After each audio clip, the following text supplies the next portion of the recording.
안녕하세요. 지게책입니다.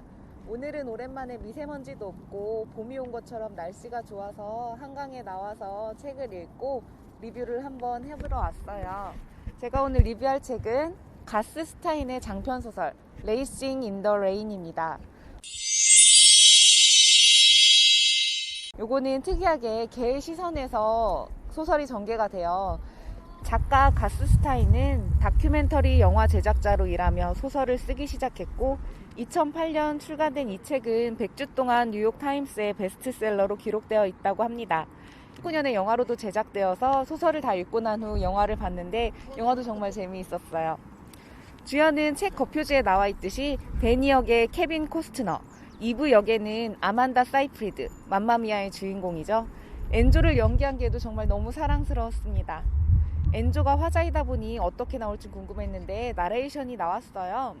근데 한 분이 강아지 때부터 노견이 될 때까지 나레이션을 맡았는데 좀 나이든 성우분이셔서 살짝 아쉬웠어요.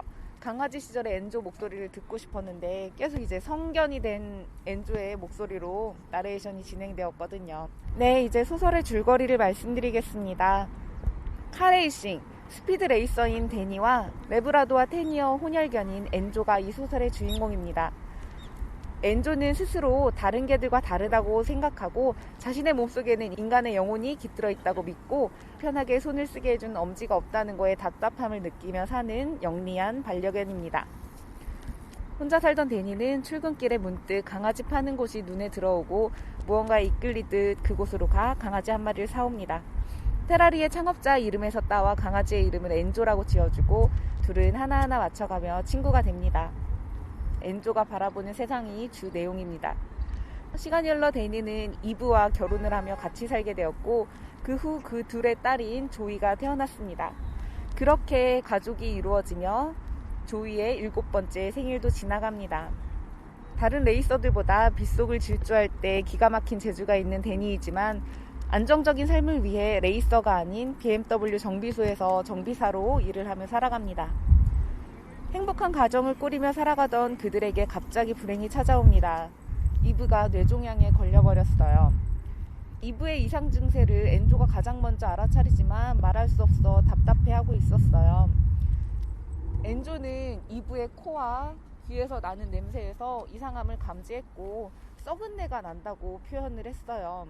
혼자서 전전긍긍하죠. 맨질맨질하고 작고 검은 코는 이브 자신보다 한참 전에 뇌가 병들었음을 알았다. 하지만 내 혀는 말할 수 있는 혀가 아닌 것을.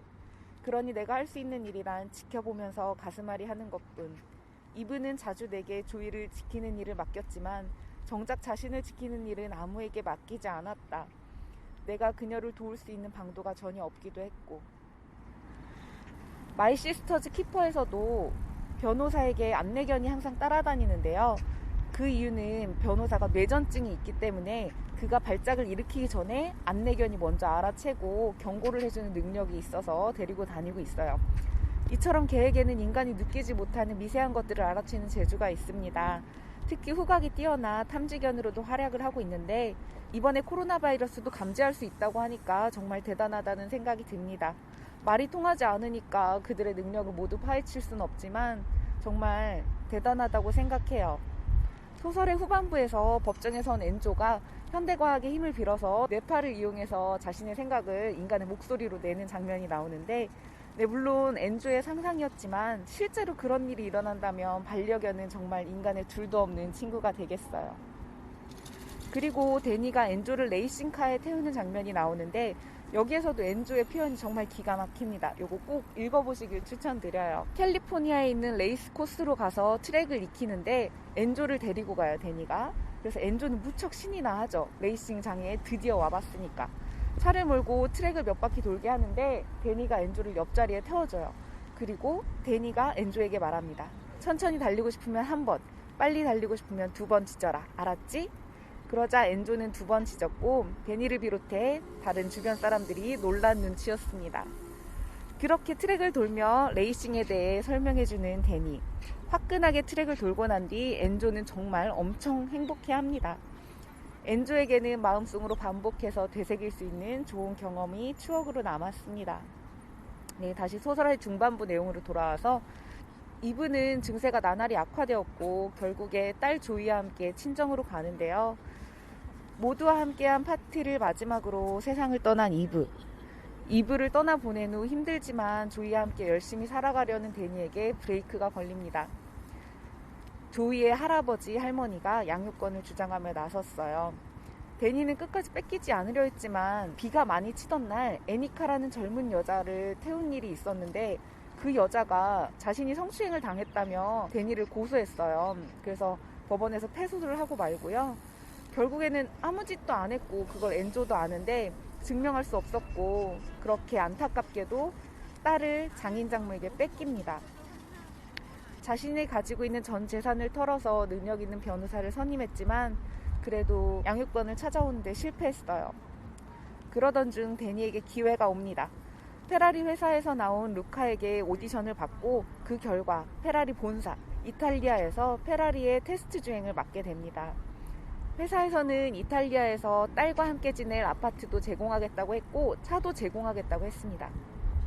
이제 재판의 끝 무렵 조심스럽게 애니카를 찾아가서 정정해달라고 부탁을 합니다. 애니카는 고소를 철회했고 장인장모는 양육권 소송을 취하하고 조이는 데니에게 돌아옵니다.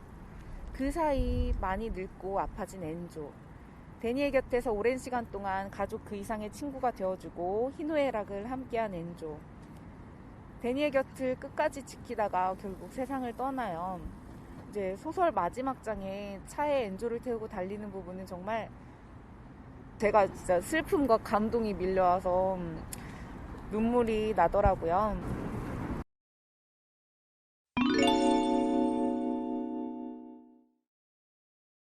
네, 이렇게 소설의 줄거리를 말씀드렸고요. 영화로도 정말 잘 나왔는데 소설을 읽으시면은 엔조의 마음을 엔조가 표현하는 것을 조금 더 재미있게 읽으실 수 있을 거예요. 반려견은 최대 살 수 있는 나이가 15, 오래 살면 17까지 산다고 하는데 대형견의 경우 소형견보다 수명이 좀 더 짧다고 들었어요. 진정한 친구가 되어주는 반려견을 떠나보내는 주인의 심정은 어떨지. 저는 반려견을 키우고 있지는 않지만 주변에서 가끔 친한 분들이 반려견을 떠나보낸 뒤 얼마나 힘들어하는지를 알기 때문에 우리 인생에서 반려묘가 주는 기쁨은 정말 크다고 생각합니다. 반려견이 있는 분들이 읽으시면 진짜 눈물을 많이 흘리면서 읽으실 거예요. 시간이 되실 때 날 좋은 날 바람이 부는 야외에서 읽기 좋은 소설이었습니다. 요거 한번 읽어보시길 추천드릴게요.